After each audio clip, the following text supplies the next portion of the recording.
প্রেত গ্যালারি, এখানে সত্যি ঘটনা শোনানো হয়। ওয়েলকাম ব্যাক সবাইকে প্রেত গ্যালারির 6 নম্বর এপিসোডে। আশা করছি এর আগের ঘটনা তোমাদের সবার ভালো লেগেছে। তো আমরা আরও বড় ঘটনা, আরও বেটার কিছু ঘটনা তোমাদেরকে উপহার দেওয়ার চেষ্টা করব। তার জন্য ঘটনা পাঠাতে হবে তোমাদেরকে। ঘটনা পাঠানোর জন্য কি করতে হবে আমি একবার বলে রাখি। ঘটনা পাঠানোর জন্য আমাদেরকে মেল করতে পারো, অথবা ডেসক্রিপশানে হোয়াটসঅ্যাপ নাম্বার আছে, সরাসরি হোয়াটসঅ্যাপে লিখে পাঠাতে পারো, অথবা ফোন করে ঘটনা সরাসরি আমাকে বলে দিতে পারো। তো সরাসরি ঘটনায় চলে যাব। আজকের ঘটনা খুবই ছোট একটা ঘটনা, কিন্তু ঘটনাটা তোমাদেরকে ভয় পাওয়াতে বাধ্য করবে। সরাসরি ঘটনায় যাচ্ছি। আমি তোমাদের সাথে আছি শান্তনু, সাউন্ডে আছে মানুষ অ্যান্ড গ্রাফিক্সে মাসুম। প্রেত গ্যালারি, এখানে সত্যি ঘটনা শোনানো হয়। ঘটনা পাঠিয়েছে মনা, যুগীবরতলা থেকে। সরাসরি মনার লেখার ভাষায় চলে যাচ্ছি। হ্যালো দাদা, আমি মনা। ঘটনাটা ঘটে আমার দাদার সাথে। আমার দাদার নাম বুড়ো। আমার দাদা শিলিগুড়িতে কাজের সূত্রে একটি হোটেল ভাড়া নেয়। সেই হোটেলে দাদার সাথে আরও 4 থেকে 5 জন থাকত। দাদার একজন বন্ধু, তার বাড়ি ছিল বারাসাত, সেও দাদার সাথে সেই কাজের সূত্রে দাদার সেই হোটেলে দাদার সাথে একসাথে থাকতো। ঘটনায় যাওয়ার আগে দাদা যে হোটেলটায় থাকতো তার একটু বর্ণনা দিই। হোটেলটা ছিল শিলিগুড়ির মেন রাস্তার থেকে একটু ভেতরে। অনেক বড় পাঁচিল দিয়ে ঘেরা ছিল সেই হোটেলটা। হোটেলটা একটু আধুনিক টাইপ, মানে হোটেলের ভেতরে অনেক আসবাবপত্র আছে যা অনেক পুরানো। হোটেলটার ঠিক সামনেই একটা কুয়ো ছিল। কুয়োটা ঠিক ওই ইট দিয়ে বাঁধানো, অনেক পুরানো। জল আছে তবে অল্প। হোটেলটার রুম ছিল অনেক বড় বড়, মানে হোটেলটা দেখলে মনে হয় আগে যেন কোনো গেস্ট হাউস ছিল, সেটা আপডেট করে মানে ভেঙে সেটা হোটেল বানিয়েছে। তো সরাসরি এবার মেন ঘটনায় যাচ্ছি। দাদা আর দাদার বন্ধুরা প্রতিদিন কাজ করে এসে হোটেলের সেই ব্যালকনিতে বসে প্রত্যেক দিন ড্রিঙ্ক করত। এটা তাদের হ্যাবিট, তারা ড্রিঙ্ক করবেই। এমন কোনো দিন যায়নি যে তারা ড্রিঙ্ক করে না। ঘটনাটা ঘটে কিছুটা এরমভাবেই। দাদার যে বন্ধুটা কসবা থেকে দাদার কাছে এসেছিল, সেই বন্ধুটার নাম রাহুল। ঘটনাটা ঘটে রাহুল আর আমার দাদার সাথে, কিন্তু মেন ঘটনা ঘটে আমার দাদার সাথে। কাজ থেকে দাদা, রাহুল দা ওরা সবাই চলে এসেছে। এসে প্রত্যেক দিনের মতো তারা ড্রিঙ্ক করেছে এবং রাতের খাবার খেয়েছে। খেয়ে আমার দাদা শুতে যাবে, তখন রাহুল দা আমার দাদাকে ডাকে। দাদাকে ডেকে নিয়ে গিয়ে ঠিক ওই ব্যালকনিতে দাঁড়িয়ে দাদার সাথে অনেকক্ষণ কথা বলে। তখন বাজে প্রায় ঘড়িতে 1টা থেকে 1টা 15। রাহুলদার সাথে দাদা কথা বলতে বলতে দাদার ফোনে ফোন আসে। কিন্তু দাদা যখন ফোনটা পকেট থেকে বের করে দেখে, তখন কলিং শো করছে রাহুল বলে।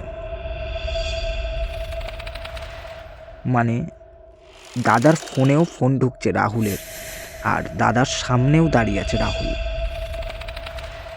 দাদা ফোনটা ধরল।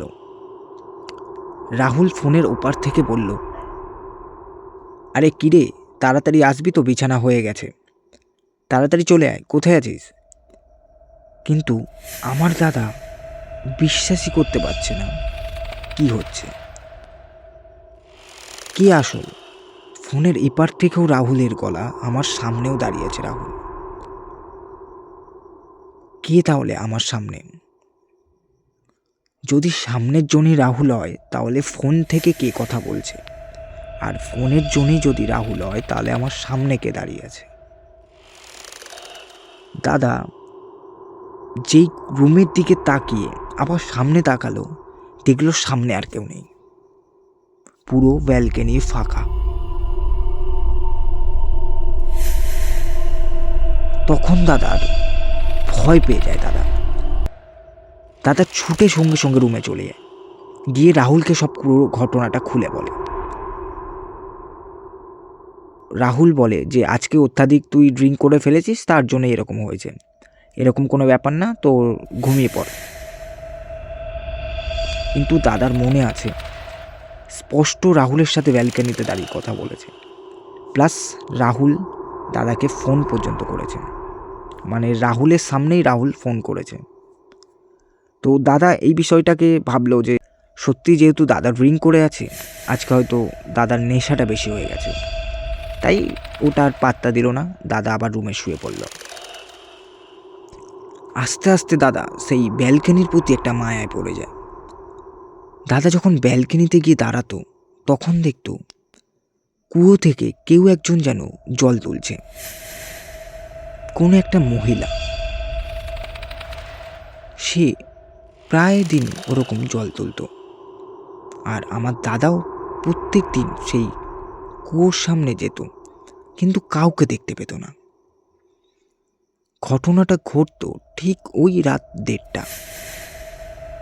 দাদা প্রত্যেক দিন সেই ব্যালকনিতে যেত, আর কুয়োর সামনে গিয়ে দেখতো কেউ নেই, কিন্তু প্রত্যেক দিন ওই মহিলা প্রায় জল তুলতো কুয়ো থেকে।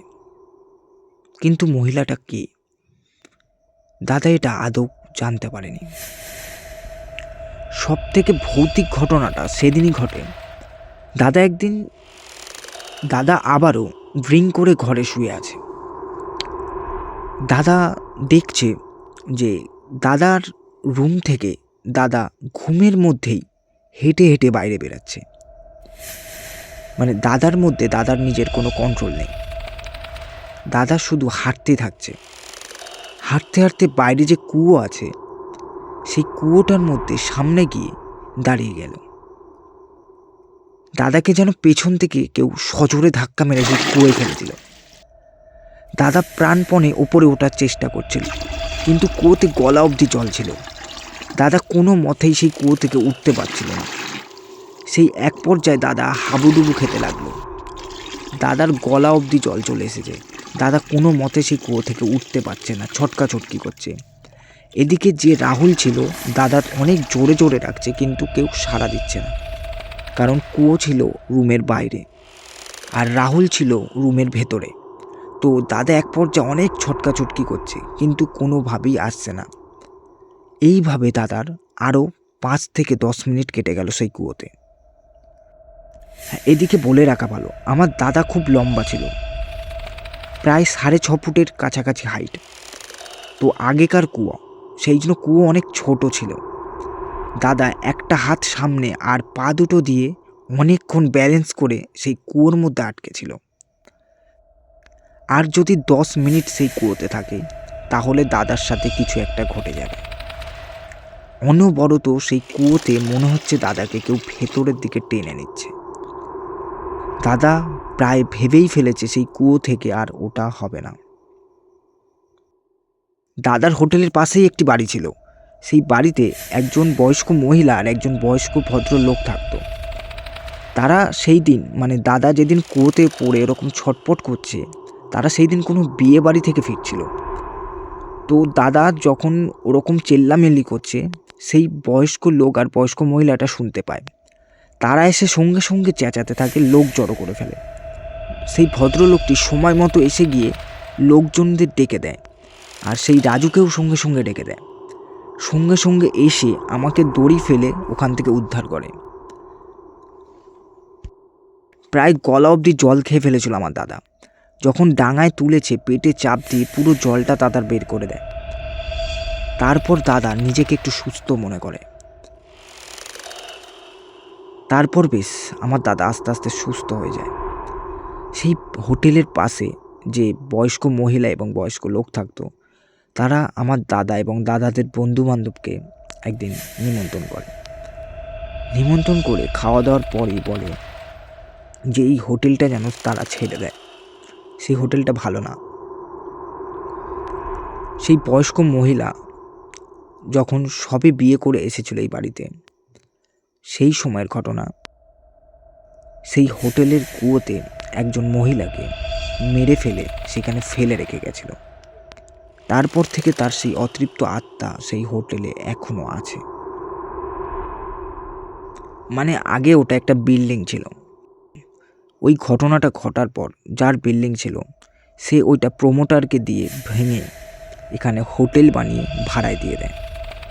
তো এই ছিল আমার দাদার সাথে ঘটে যাওয়া সত্যি ভৌতিক ঘটনা। যদি ভালো লাগে অবশ্যই তোমার চ্যানেলে পড়ে শুনিও। ঘটনাটা অনেক ভয় লাগিয়েছে সবাইকে। আশা করছি ঘটনাটা অনেক ভালো হয়েছে। কে কোথা দিয়ে শুনছো আর কীভাবে শুনছো অবশ্যই কমেন্টে জানিও। দেখা হবে পরের একটি এপিসোডে। ততদিন ভালো থাকবেন, সুস্থ থাকবেন।